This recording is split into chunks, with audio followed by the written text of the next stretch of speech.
Oh yeah, by the way, if those cameras are cell phones, if they have an action setting or a sports setting, go ahead and switch over to that.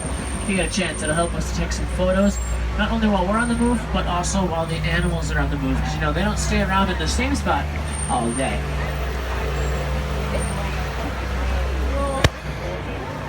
Now right there off to the right-hand side, that's the Okapi. We're kind of at like our 2 o'clock right now. There's also some bongos over here off to the left, but the Okapis were first discovered back in 1901 by Western explorers. They're found in the Congos of Africa, and at one point in time, they were thought to be a myth because no one had ever seen one before. At first glance, you might think the Okapi would be related to a zebra because of those stripes, but its closest known relative is actually the giraffe.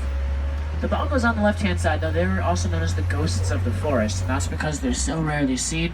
They move so quietly. Both males and the females have horns that grow backwards, and that will allow them to traverse and move through the underbrush without getting caught or tripped up. You can tell the males and the females apart really easily too. Their horns, for the males, they'll just grow backwards and there's a big gap in between them.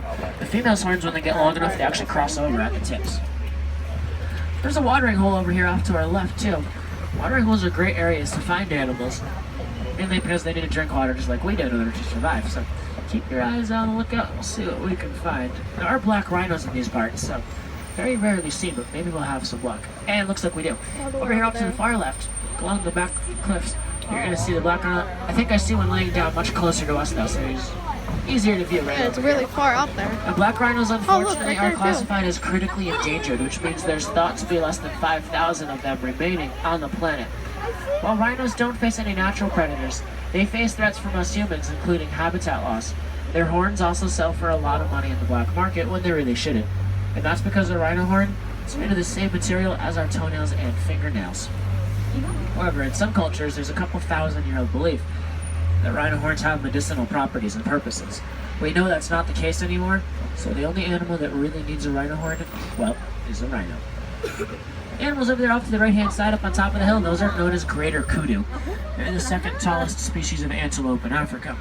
They weigh around 700 pounds when they're fully grown.